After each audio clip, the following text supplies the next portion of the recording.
또한 끓는 물에는 이 클로로겐산이라고 하는 폴리페놀과 같은 좋은 성분이 다 녹아버려서 우리가 흔히 감자를 삶았을 때 삶은 물은 다 버리잖아요. 그러니까 이 감자를 삶았을 때 그 좋은 성분도 어느 정도 같이 버려진다고 보시면 될 것 같습니다. 물에 녹아서 버려지기 때문에 감자를 삶아서 먹는 방법은 그렇게 좋은 방법이 될 것 같지는 않고요. 감자를 찌게 되면 오히려 감자의 효소 활성이 늘어나면서 이 클로로겐산 함량이 더 증가한다고 해요. 그리고 우리가 흔히 많이 알고 있는 감자를 드실 때 싹난 부분 다들 많이 조심하잖아요. 하나 더 조심할 것은 싹뿐 아니라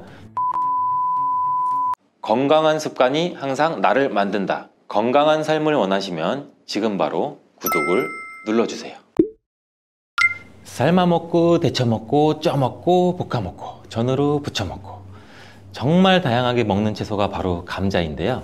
건강에 좋은 감자도 잘 알고 드셔야겠죠. 먼저 감자를 드실 때 어떤 거와 함께 먹으면 안 되고 주의해야 될 점은 무엇이 있을까요? 감자는 바나나와 함께 드시면 안 됩니다. 그 이유를 한번 알아볼까요? 바나나는 칼륨과 다양한 영양 성분 그리고 식이섬유가 풍부해 에너지 공급과 다이어트에 좋기로 소문났는데요. 감자와 절대 함께 먹으면 안 된다니 정말 생각도 못하지 않나요?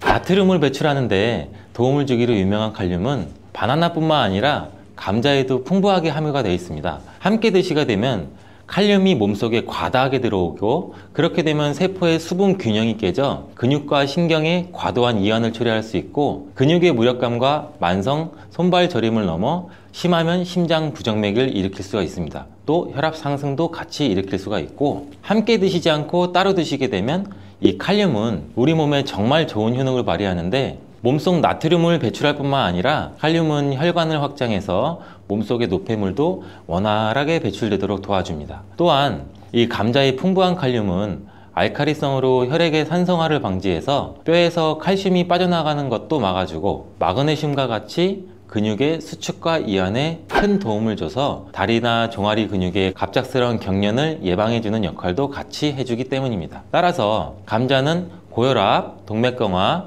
뇌졸중 이러한 심혈관 질환뿐만 아니라 뼈와 근육의 건강에도 많은 도움을 주기 때문에 정말 다양하게 조리해서 맛있게 드실 수가 있습니다. 근데 여기서 우리가 조리할 때 주의할 점도 있어요. 바로 감자전이나 감자튀김은 우리 몸에 독이 될 수 있다는 것입니다. 감자튀김이나 감자전 굉장히 맛있죠. 정말 맛있죠? 케찹에 찍어 먹고 마요네즈에 찍어 먹고. 근데 이러한 감자전이나 감자튀김이 칼로리가 굉장히 높고 비만과 심혈관 질환을 유발할 수 있는 이 트랜스 지방이 굉장히 많이 포함되어 있어서 건강에 해롭다는 사실은 굉장히 많이 들어보셨을 거예요. 이 감자를 튀기게 되면 아크릴 아마이드라는 유해 물질이 굉장히 많이 발생하게 됩니다. 튀긴 감자 굉장히 맛있는데 감자와 고구마와 같이 이러한 탄수화물이 많은 식품을 굉장히 높은 온도로 굽거나 튀길 때 생성되는 이 아크릴 아마이드는 암을 유발하고 뇌신경의 단백질을 손상시켜 알츠하이머성 치매, 파킨슨병의 위험을 증가시킨다고도 알려져 있습니다. 이러한 이유로 아크릴 아마이드는 세계보건기구와 국제암연구소에서 유해물질로 지정된 매우 위험한 물질인데 이런 위험한 물질을 굳이 일부러 만들어 먹을 필요는 없겠죠. 그렇다면 튀김 말고 어떻게 먹어야 되나? 감자를 삶아서 소금이나 설탕을 찍어 먹는 것, 이것 또한 좋아하시는 분들 굉장히 많을 거예요. 근데 물속에 넣어서 삶는 것보다는 감자는 찜기에 쪄서 드시는 게 굉장히 좋습니다. 감자에는 클로로겐산이라고 하는 폴리페놀 성분이 다량 함유가 되어 있는데 이 폴리페놀 성분이 특히 좋은 기능을 굉장히 많이 해요. 이 폴리페놀은 항암 효과가 있고 항산화 작용도 굉장히 강력하기 때문에 세포의 손상을 방지하고 세포의 변형도 방지해주는 기능이 있어 항암 작용도 있다라고 알려져 있고 이 클로로겐산이 심장질환의 위험성 정도도 감소시켜 줄 수 있습니다. 그리고 피부 건강에도 감자가 도움이 될 수 있는데 이는 과산화 지질을 방지해주는 기능도 있습니다. 지질, 지방,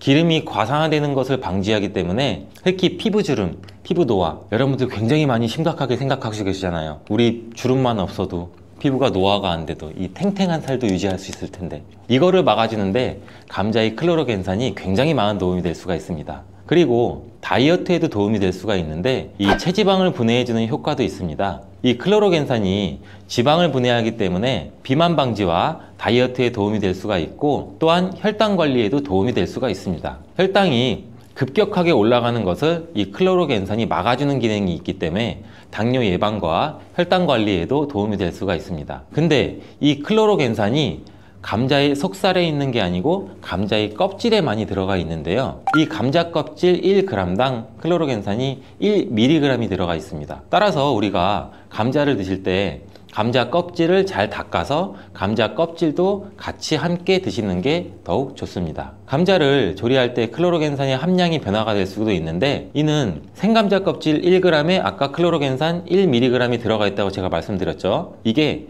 감자를 삶았을 때는 클로로겐산이 1mg에서 0.6mg로 감소하고, 또 오히려 찜기에 쪘을 때는 이 클로로겐산 함량이 1.6mg 정도로 높게 변형이 되고, 또 구웠을 때는 가장 낮게 0.2mg 정도 그램밖에 들어있지 않습니다. 또한 끓는 물에는 이 클로로겐산이라고 하는 폴리페놀과 같은 좋은 성분이 다 녹아버려서 우리가 흔히 감자를 삶았을 때 삶은 물은 다 버리잖아요. 그러니까 이 감자를 삶았을 때 그 좋은 성분도 어느 정도 같이 버려진다고 보시면 될 것 같습니다. 물에 녹아서 버려지기 때문에 감자를 삶아서 먹는 방법은 그렇게 좋은 방법이 될 것 같지는 않고요. 감자를 찌게 되면 오히려 감자의 효소 활성이 늘어나면서 이 클로로겐산 함량이 더 증가한다고 해요. 그리고 우리가 흔히 많이 알고 있는 감자를 드실 때 싹난 부분 다들 많이 조심하잖아요. 하나 더 조심할 것은 싹뿐 아니라 이 녹색으로 변한 감자입니다. 감자 싹에는 솔라닌이라고 하는 독성 물질이 포함되어 있는데, 이거는 섭취해서 안 된다는 건 이미 모두 잘 알고 계시잖아요. 근데 감자가 녹색으로 변한 거 역시 솔라닌 함량이 증가했기 때문에 섭취하지 않는 것이 좋습니다. 솔라닌은 감자와 같은 가지과 생물이 이 스스로를 방어하기 위해서 생성하는 천연 살충제라고 보시면 돼요. 이 솔라닌은 독성이 굉장히 강해서 소량 섭취만으로도 이 두통이나 복통이나 구토, 식중독 증상과 같은 것을 유발할 수 있으며, 과도한 섭취는 호흡곤란까지 초래해서 매우 위험할 수 있어요. 뜨거운 열로 조리해서 우리는 솔라닌을 제거할 거야, 이렇게 생각하시는 분들이 굉장히 많은데, 이 솔라닌은 285도 이상으로 가열해야만 분해가 되므로 100도씨에 불러는 아무리 삶아도 이 솔라닌 독소는 없어지지 않습니다. 이러한 솔라닌은 햇빛에 노출될수록 솔라닌의 생성이 굉장히 빨라져 감자는 어두운 곳에 보관하고, 싹이 난 감자뿐만 아니라 초록색으로 변한 감자도 반드시 패기 바랍니다. 여기서 감자를 보관할 때 간단한 팁을 알려드리면, 보관하실 때 감자를 사과와 함께 두시면 사과에서 발생하는 이 에틸렌 가스가 감자에 싹이 나는 것을 억제해줘서 감자를 더 오래 신선하게 보관할 수 있습니다. 자, 그럼 감자 요리를 할 때 버터에 굽고 치즈를 올려 드시면 맛있잖아요. 아, 벌써 군침이 도는데, 근데 이러한 버터랑 치즈가 문제가 될 수가 있어요. 그 맛으로만 본다면 감자와 치즈, 버터의 만남은 최고의 풍미를 자랑하는데 건강에는 최악이랍니다.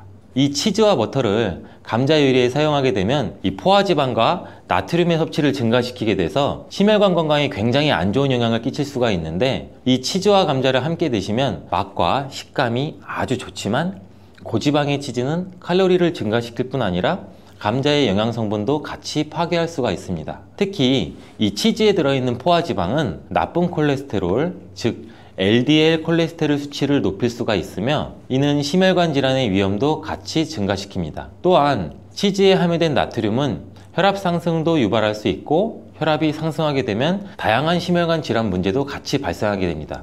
따라서 저지방 또는 무지방 치즈를 선택해서 같이 곁들여 드시길 바라겠습니다. 감자와 궁합이 잘 맞는 음식에는 무엇이 있을까요? 자, 삶은 감자를 먹다 보면 우리 목 막히잖아요. 이때 우유 드시는 분들 굉장히 많으시죠. 저도 어렸을 때 감자를 설탕에 찍어 먹거나 소금에 찍어 먹고 있으면 엄마 목말라! 엄마가 물을 안 줘요. 왜 물을 안 줘? 근데 그때 엄마는 우유를 주셨어요. 저희 부모님은. 어른들의 지혜가 굉장히 대단하다고 생각해요, 저는. 이때 우유를 드시면은 아주 잘 선택한 거예요. 감자를 먹게 되면 좋은 이유 중 하나는 풍부한 단백질을 섭취할 수 있다는 건데, 감자가 탄수화물 덩어리로 알려져 있는데 실제로는 고품질의 단백질도 함유하고 있어요. 이 감자의 단백질은 우유와 계란에 이어서 흡수율이 굉장히 높으며 콩보다 우수한 단백질로 여러 군데에서 평가받고 있습니다. 하지만 감자에는 비타민 A, 칼슘, 지방이 부족한데 우유가 감자의 부족한 영양 성분을 완벽하게 보충해줘요. 반면에는 우유에는 비타민 C가 부족한데 감자의 비타민 C가 풍부해서 서로의 궁합이 쿵짝쿵짝 굉장히 잘 맞는 거죠. 감자를 우유와 함께 갈아 마시거나 따뜻한 감자 스프를 만들어 드시는 것도 매우 좋습니다. 감자를 껍질째 조리해서 우유와 함께 드시면 혈당 상승 걱정 없이 우리 몸에 에너지와 영양을 충분하게 공급할 수 있습니다. 다음으로는 감자와 궁합이 잘 맞는 음식에 식초가 있습니다. 감자와 식초와의 조합은 매우 생소하지 않아요? 처음 들어보셨죠? 근데 감자에는 각종 비타민이 정말 많이 들어있는데 그 중에서도 특히 비타민 C가 풍부하게 많이 들어있어요. 감자 한 개에는 비타민 C 우리가 섭취하는 하루 권장 섭취량의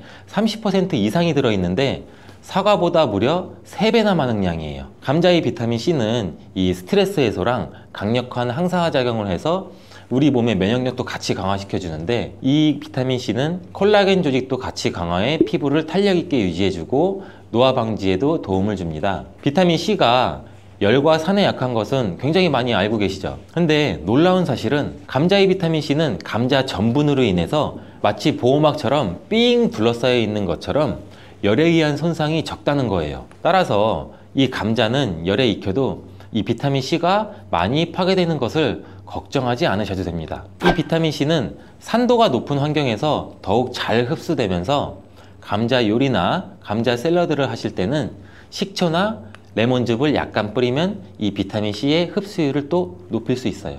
양파 또한 감자랑 함께 드시면 보약이 되는데, 이 감자가 위 건강에 좋다는 사실을 알고 계시나요?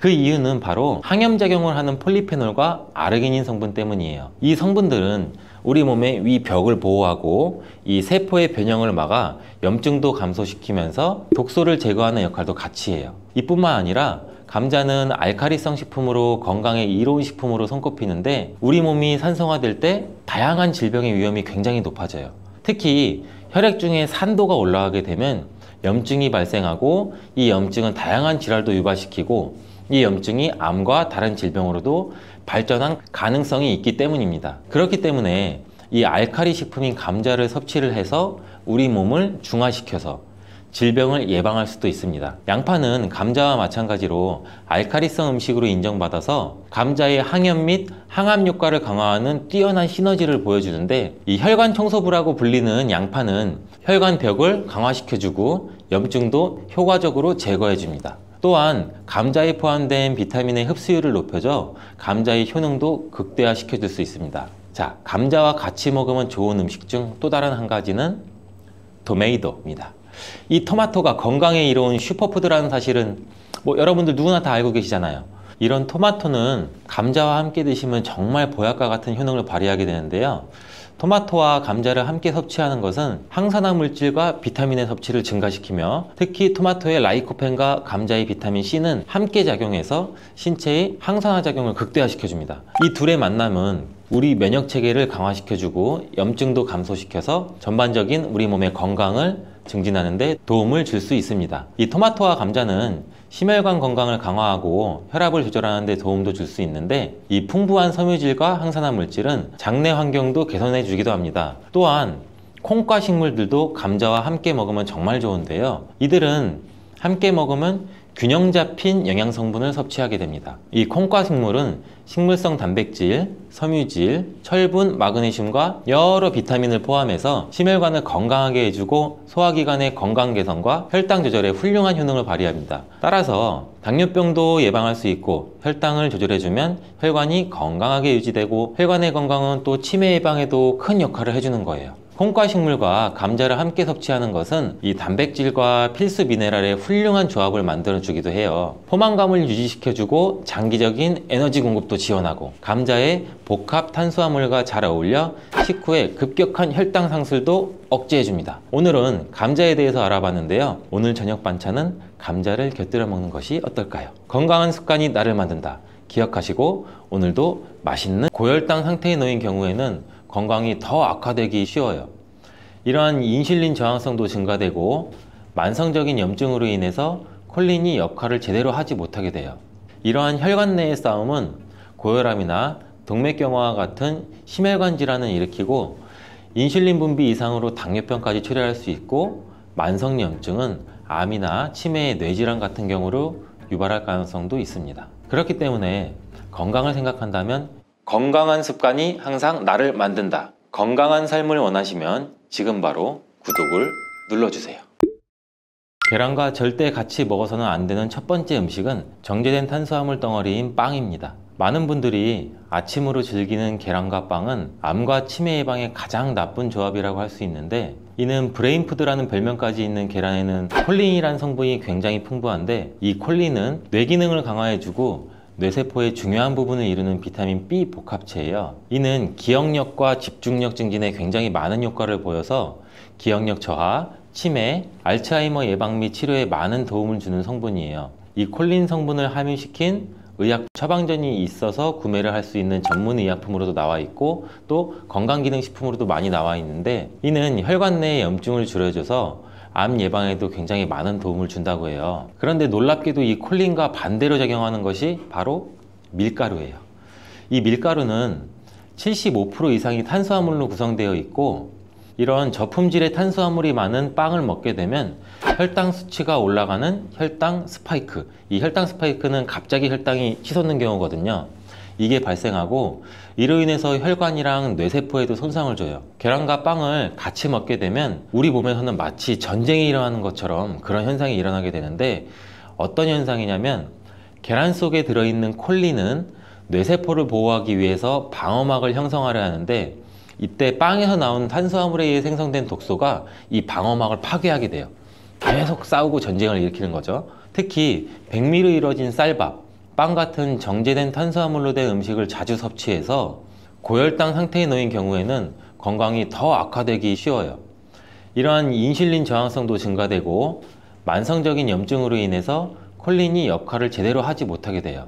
이러한 혈관 내의 싸움은 고혈압이나 동맥경화와 같은 심혈관 질환을 일으키고 인슐린 분비 이상으로 당뇨병까지 초래할 수 있고, 만성염증은 암이나 치매의 뇌질환 같은 경우로 유발할 가능성도 있습니다. 그렇기 때문에 건강을 생각한다면 계란과 함께 정제된 밀가루를 사용하지 않은 통밀빵, 곡물빵, 이런 다른 음식들을 선택하는 것이 좋은 선택이 될 수가 있습니다. 또한 레몬과 같은 강산성 과일도 계란과 함께 먹으면 안 됩니다. 왜냐하면 이 강산성 과일은 높은 산도가 있어서 계란의 단백질 구조에 영향을 미치는데, 레몬이나 다른 강산성 과일에 포함된 산이 계란 속의 단백질과 반응하면 단백질이 응고가 돼요. 굳어요.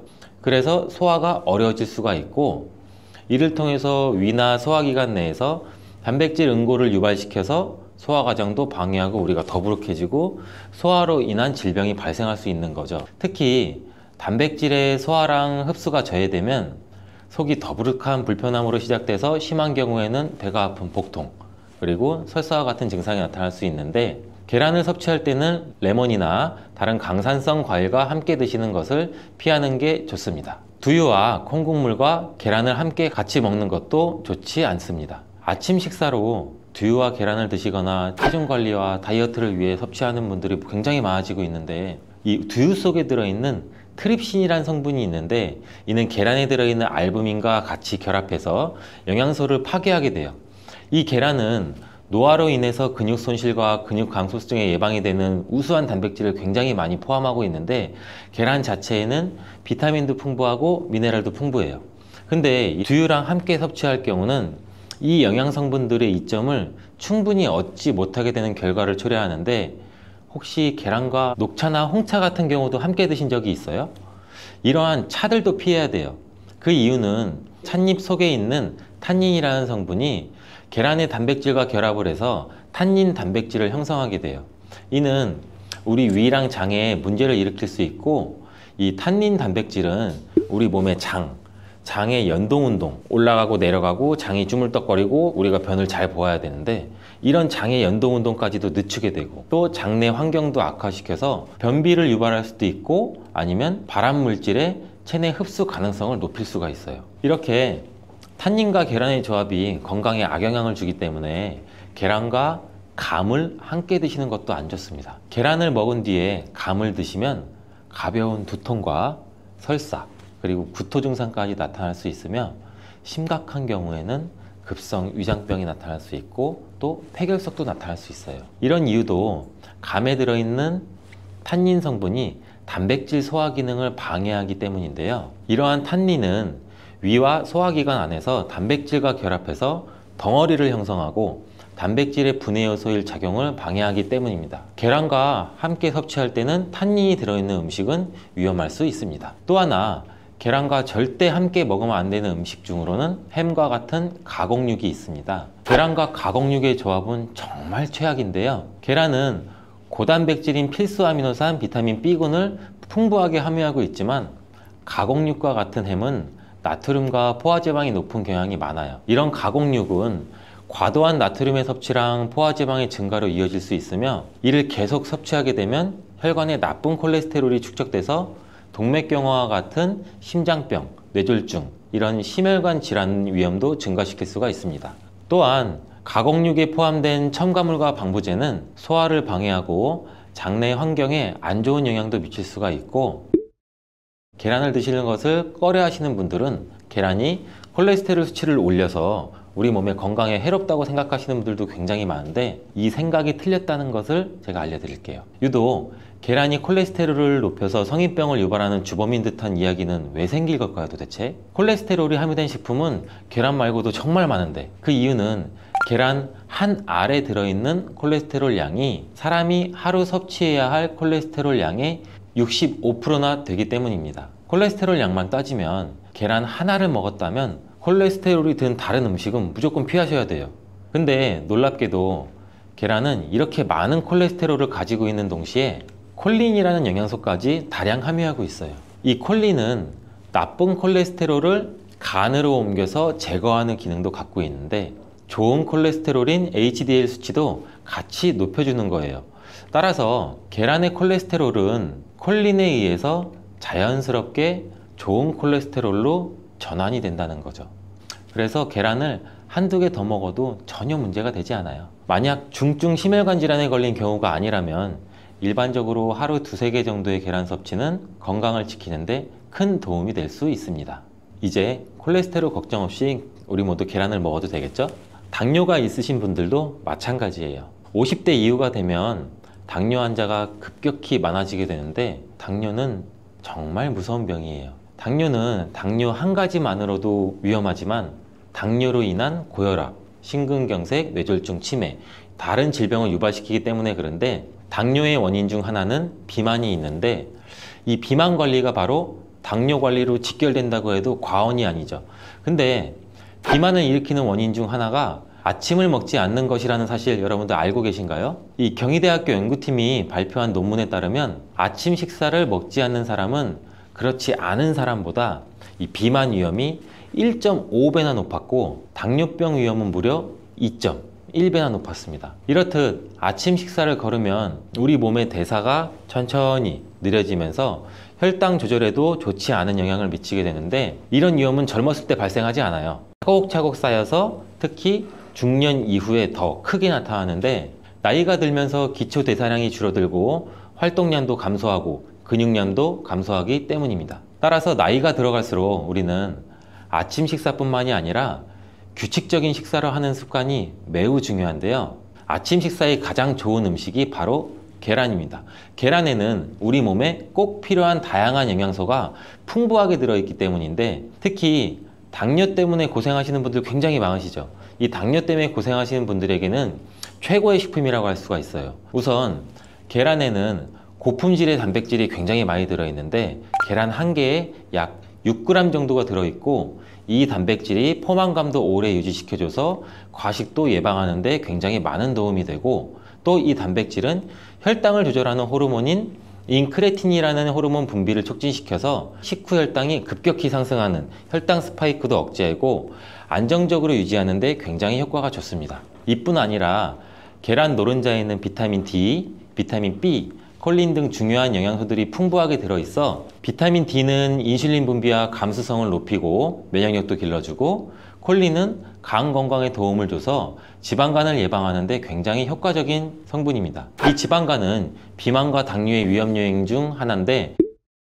이렇게 좋은 계란도 함께 먹으면 우리 몸에 보약이 되는 굉장히 좋은 음식들이 있는데, 더욱 풍부한 영양을 섭취할 수 있고 당뇨와 비만 관리에도 도움이 되는 음식들이 있어요. 계란과 토마토는 빼놓을 수 없는 최고의 음식 궁합입니다. 계란과 토마토, 이 둘의 궁합은 영양학적으로만 보더라도 굉장히 이상적이에요. 계란은 아까 말씀드렸듯이 단백질, 비타민 B군, 그리고 필수 아미노산을 굉장히 많이 함유하고 있는데, 한편 토마토는 우리가 흔히들 많이 알고 계시죠. 비타민 C, 그리고 항산화 물질인 라이코펜을 굉장히 많이 함유하고 있어요. 그래서 이들이 만날 때 서로의 영양적 가치가 굉장히 배가 되는 거죠. 토마토 속의 라이코펜은 지방에 용해되기 때문에 계란과 같이 먹을 때 그 흡수율이 굉장히 높아지는데, 이러한 조합은 우리 심혈관 건강을 지키고 면역력을 높이는 데 아주 효과적이고, 토마토에 들어있는 비타민 C는 계란에 들어있는 철분의 흡수를 돕기 때문에 빈혈 예방에도 굉장히 좋습니다. 우리 철분제 드실 때 흔히 비타민 C와 같이 섭취하라고 말씀드리잖아요. 이와 같은 이유 때문인데, 또 하나를 보면 올리브유를 두른 팬에 계란과 토마토를 넣고 살짝 볶아 드시면 아침에 최고의 식단이 될 수 있습니다. 요즘 또 아보카도 식단도 굉장히 인기가 많은데요. 흔히 지중해 식단 이렇게 말씀을 많이들 하고 계시죠. 계란과 아보카도도 굉장히 좋은 궁합인데, 계란에는 매번 말씀드리지만 굉장히 많은 영양소가 있는데, 아보카도에 함유된 건강에 좋은 지방산, 특히 오메가3 지방산과 비타민 E를 많이 갖고 있어 이 두 가지 재료가 만나면 서로가 영양적 시너지가 굉장히 폭발합니다. 이 아보카도 속의 건강한 지방은 계란이 단백질 흡수를 더욱 좋게 하고 흡수율을 더욱 높입니다. 또 계란 속에 있는 비타민과 무기질은 아보카도의 지방산을 흡수하는 데 도움을 주고, 이러한 조합은 심혈관 질환 그리고 뇌 건강에 굉장히 긍정적인 효과도 주고 전반적으로 건강을 굉장히 많이 향상시키는 효과도 같이 갖고 있는데, 이 아보카도와 계란을 함께 먹음으로써 식이섬유와 건강한 지방의 결합이 우리 몸의 포만감도 높이고 장내 환경을 굉장히 많이 개선을 시킬 수가 있습니다. 간단하게 아보카도와 계란 샐러드를 아침에 만들어 드시면 어떨까요? 계란을 또한 채소와 함께 드시면 비타민의 흡수율도 증가시킬 수가 있어요. 특히 호박을 섭취하면 부교감 신경을 활성화시켜서 마음을 안정시키고 또 불안감 및 긴장을 완화시켜 주는데 높은 효능을 발휘합니다. 스트레스는 만병의 근원이라고 하는데, 이 계란과 호박을 함께 드시면 스트레스는 물론 몸의 피로도 같이 줄여주기 때문에 비타민 A와 베타카로틴이 많은 호박을 섭취하면 또 눈 건강에도 굉장히 유익하다고 합니다. 계란에 함유된 루테인과 지아자틴과 같은 카로티노이드 성분과 함께 작용하여 강력한 항산화 효과를 발휘하고 망막을 보호하고 황반색소 밀도도 유지시키고 녹내장 또 퇴행성 안구질환의 발병률도 낮춰줄 수 있습니다. 우리 흔히 많이 드시는 눈 영양제 조합을 보면은 루테인, 지아잔틴, 항산화 물질인 아스타잔틴, 또 베타카로틴과 이렇게 다 같이 구성이 되어 있는 걸 보셨을 거예요. 그 이유가 바로 여기에 있습니다. 최근에 시야가 뿌옇게 느껴지는 분들이 계란과 호박을 곁들인 식사를 하시면 더욱 좋답니다. 계란과 완벽하게 어울리는 다른 식재료 중 하나는 치즈가 있습니다.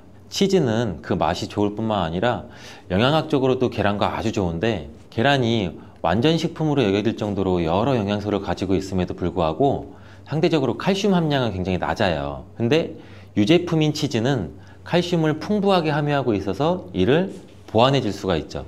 특히 유제품 중에서는 치즈는 계란과 굉장히 잘 어울리는데, 치즈는 발효된 우유에서 만들어지면서 그 발효 과정에서 유산균이 작용해 단백질 함량이 감소해서 과다한 단백질의 섭취를 피하면서도 서로 영양적 혜택을 굉장히 많이 보완할 수가 있어요. 이 사과도 계란과 정말 잘 어울리는 식품인데, 다양한 영양소가 계란에 굉장히 균형 있게 포함되어 있는데, 이 비타민 C와 식이섬유가 상대적으로 적은 편이라는 점에서 사과가 이를 완벽하게 보완해 줄 수가 있어요. 사과는 비타민과 식이섬유가 많아서 장 기능을 활성화하고 배변을 원활하게 하는 데 기여할 뿐만 아니라 혈관에 누적된 해로운 콜레스테롤도 없애 동맥경화, 심장질환, 뇌졸중 등 심혈관 질환을 예방하는 데 도움을 많이 줘요. 특히 단백질 소화에 매우 이롭다는 점에서 계란 섭취 후 소화가 약간 더부룩하게 느껴지시는 분들이라면 이때 사과를 드신다면 소화액 분비를 촉진시켜서 소화를 도움을 줄 수 있습니다. 오늘도 똑똑하고 건강한 식습관을 위해 노력해보면 어떠신가요? 건강한 습관이 나를 만든다. 잊지 않기를 바라겠습니다.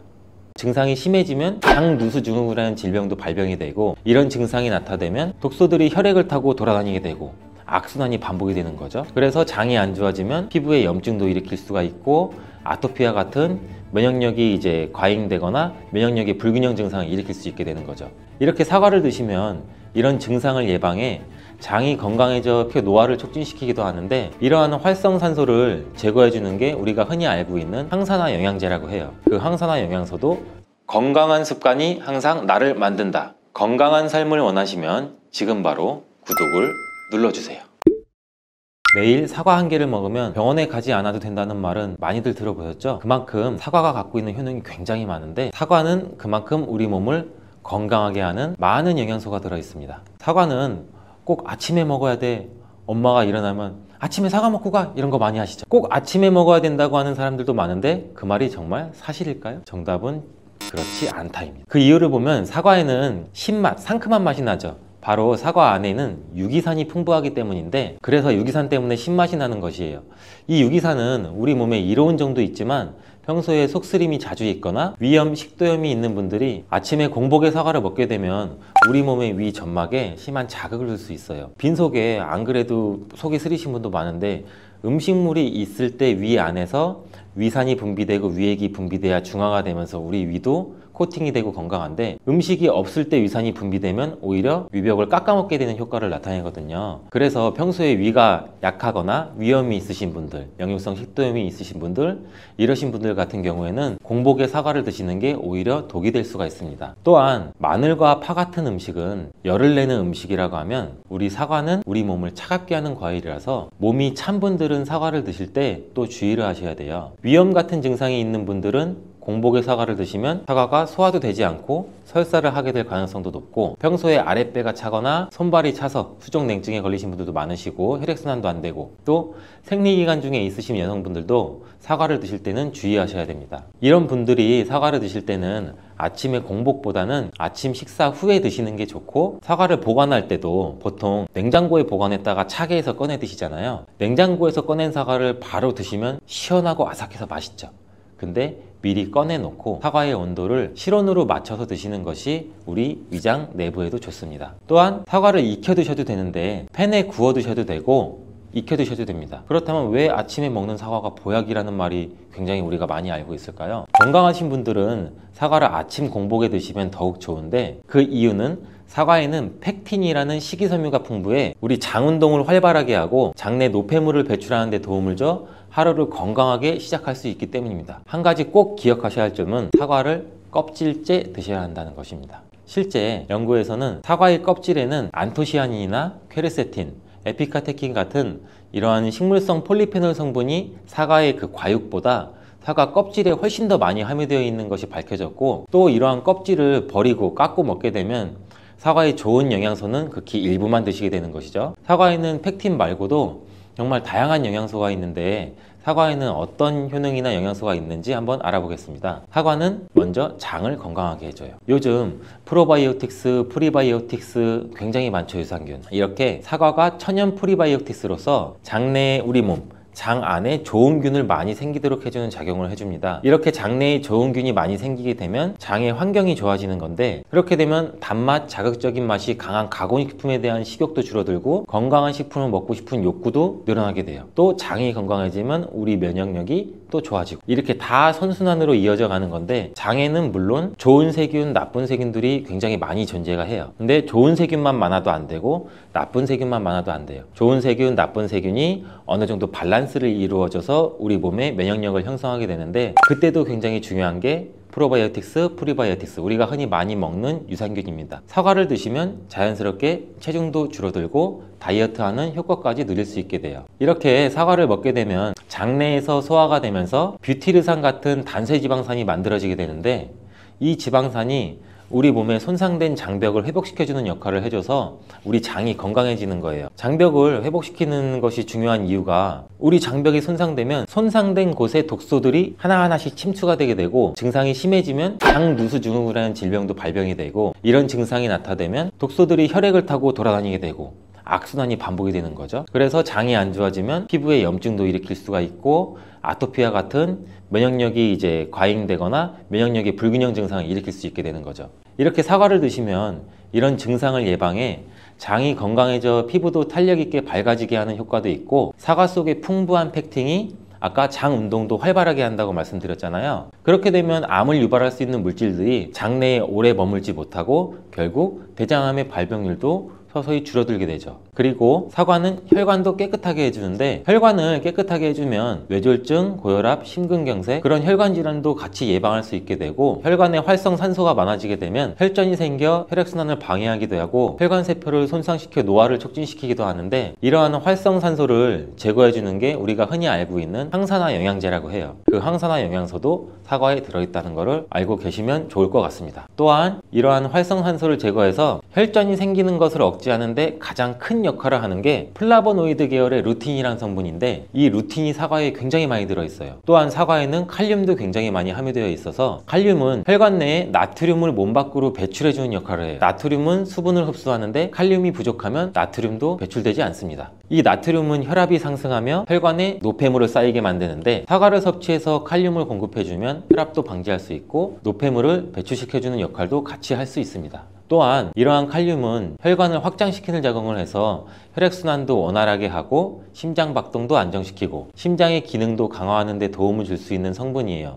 근데 여기서 한 가지 주의할 점을 알려드릴게요. 활성산소가 혈관을 손상시킨다고 했잖아요. 근데 사과를 잘못 드시면 오히려 활성산소가 굉장히 많이 생기게 돼요. 바로 갈변된 사과를 드시는 것입니다. 사과를 먹고 남게 되면 밀폐 용기에 담아 보관했다가 나중에 드시는 경우 굉장히 많잖아요. 그때 우리가 단면이 사과가 갈색으로 변하게 되는데, 이는 공기 중에 산소와 만나서 산패돼서 갈색으로 변한 것이거든요. 이렇게 산패된 사과를 드시면 활성산소를 제거하는 것이 아니라 오히려 활성산소를 증가시켜 혈관 건강에 악영향을 줄 수 있으니까, 갈변된 사과는 그 부분은 바로 잘라내고 드시는 것을 추천드립니다. 또한 사과의 이로운 점 중 다른 하나는, 사과는 혈당을 조절해서 당뇨를 예방하고 회복하는 데에도 도움을 줄 수가 있어요. 당뇨가 있으신 분들은 과당이 혈당을 올려 안 좋다고 알고 계시잖아요. 굉장히 많은 분들이. 근데 사과는 오히려 혈당을 조절해 주기 때문에 당뇨가 있으신 분들은 사과를 드셔야 됩니다. 식사하기 30분 전에 사과를 드신 후에 식사를 하시면 혈당이 급격하게 오르는 혈당 스파이크 현상도 막을 수가 있어요. 사과에 단맛 때문에 당뇨가 있는 분들이 사과를 드시는 것을 꺼려 하시는데, 사과에는 단맛도 있지만 혈당은 올리는 GI 지수가 36으로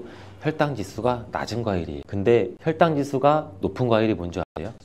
수박은 다른 거에 비해서 혈당 지수가 높기 때문에 당뇨가 있으신 분들은 조금 조심해서 드시면 좋을 것 같습니다. 실제로 대학 연구팀에서 실험한 것을 발표했는데, 건강한 사람을 대상으로 쌀밥만 먹은 경우랑 30분 전에 사과를 먹고 쌀밥을 드신 경우를 비교를 했을 때 혈당이 쌀밥만 먹은 경우보다 50% 정도로 떨어지는 것도 확인이 된 실험도 있어요. 당뇨가 있는 분들도 이제 안심하시고 식사 후에 드시지 말고 반드시 식사 30분 전에 꼭 사과를 드시고 식사를 하시길 바랍니다. 한 가지 주의할 점은, 사과를 갈아서 사과 주스로 드시게 되면 오히려 흡수가 빨라 혈당을 올릴 수가 있으니 사과를 껍질째 씹어서 천천히 드시는 게 좋을 것 같습니다. 또한 사과의 다른 효능 중 한 가지는 기관지도 깨끗하게 청소해주는 효능도 있어요. 사과에는 양파와 마찬가지로 퀘르세틴이라는 성분이 풍부하게 함유되어 있는데, 이 성분은 호흡기 점막에 생기는 염증을 가라앉히고 예방하는 효과도 있어요. 퀘르세틴 영양제도 있는데, 이 퀘르세틴 영양제가 아이들 비염, 기관지염 이런 쪽을 개선시킨다고 많이들 이제 광고도 하는데,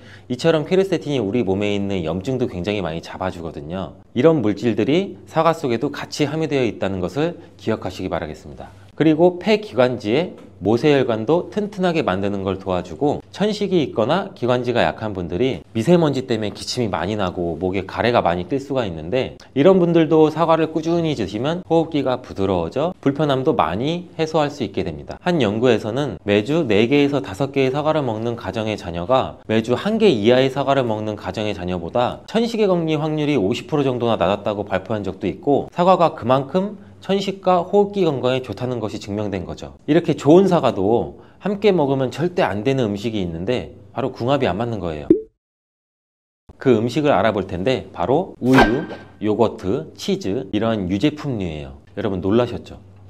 유제품이랑 사과를 아침에 굉장히 많은 분들이 같이 함께 드시고 계시는데, 요새 샐러드 같은 것도 많이 드시면서 샐러드에 사과도 넣고 드레싱으로 요거트랑 치즈도 붓고 이러한 경우가 많은데, 유제품과 사과를 함께 드시면 사과의 비타민C가 우유에 부족한 영양성분을 보충해줘서 좋은 것으로 대부분 많이 알고 계시는데, 이런 내용이 전혀 틀린 것은 아니에요. 근데 소화기능이 약하신 어르신분들이나 위염, 식도염 같은 증상이 있으신 분들은 이렇게 드시면 안 돼요. 영상 초반에도 제가 잠깐 말씀드렸듯이, 이런 증상이 있는 분들은 유제품과 사과를 함께 드시면 그 증상이 더욱 악화되는데, 그 이유는 사과의 유기산과 우유에 카제인이라는 성분이 만나게 되면 엉기는 현상이 일어나서 이게 덩어리가 져요. 덩어리가 져서 위 속에 들어가면 위 산하고도 만나서 더 큰 덩어리가 형성되고, 그러면 또 당연히 더 큰 덩어리가 형성되니까 소화가 늦어지겠죠. 소화도 힘들어져요. 이렇게 평소 소화가 잘 되고 건강한 사람이랑은 별로 상관이 없는데, 그렇지 않은 분들한테는 소화불량과 대장염도 일으킬 가능성도 있고, 이게 지속적으로 반복이 되면 대장암이 생길 수도 있죠. 장 건강이 중요한 이유는 이 장은 정신 건강에까지 영향을 주기 때문인데, 행복 호르몬이라고 불리우는 세로토닌 많이 들어보셨죠? 이 세로토닌의 95%가 장에서 만들어지기 때문에 장이 건강해야 행복감이 또 올라갈 수 있어요. 여기서 또 하나, 절대 드시면 안 되는 것이 바로 사과 씨입니다. 사과 주스를 만들어 드실 때 씨까지 함께 갈아서 드시는 경우도 굉장히 많이 있는데, 이 사과 씨에는 아미그달린이라는 성분이 함유되어 있어요. 이 아미그달린이 소와 효소와 만나게 되면 이게 시아나수소라는 유독물질로 분해가 돼요. 이 시아나수소는 인체에서 유해한 독성이 굉장히 강한 물질인데, 이걸 섭취하게 되면 두통이나 어지럼증, 구토, 복통 이러한 증상들이 나타날 수가 있고, 심한 경우에는 이게 심장박동에도 영향을 줘서 호흡곤란, 혼수상태 이런 심각한 증상으로 나타날 수 있어요. 건강한 성인의 경우에는 사과 한 개에 들어있는 씨의 양에는 그닥 큰 영향이 없을 수가 있는데, 독성에 약한 어린아이 그리고 연세가 많으신 분들한테는 이런 것도 굉장히 민감하게 반응할 수 있으니까 꼭 주의하셔야 됩니다. 사과는 유독 보여지는 것이 중요한 과일인데, 흠집이 있거나 색상이 좋지 않으면 상품성이 많이 떨어져요. 근데 유독 윤기가 있거나 반짝반짝하고 빨갛고 색상이 짙은 사과는 웬만하면 피하는 게 좋아요. 간혹 유동 파라핀이라는 식품 첨가물을 사용해서 사과 위에 이렇게 이쁘게 보이게 코팅 처리를 한 사과일 수가 있는데, 이 유동 파라핀을 섭취하게 되면 복통과 설사를 일으킬 수 있고 지용성 비타민의 흡수도 감소시킨다고 알려져 있어요. 요새는 이런 일이 거의 없긴 하지만, 혹시나 사과가 너무 윤기가 흐르거나 만졌을 때 약간의 끈적임이 있다면 드시기 전에 살짝 의심 한번 해보시고 껍질을 깨끗하게 세척하고 드시거나 껍질을 벗기고 드시는 것이 안전하겠습니다. 사과와 함께 드시면 보약이 되는 음식도 있는데요, 바로 비트와 당근입니다. 굉장히 유명한 주스 아시죠?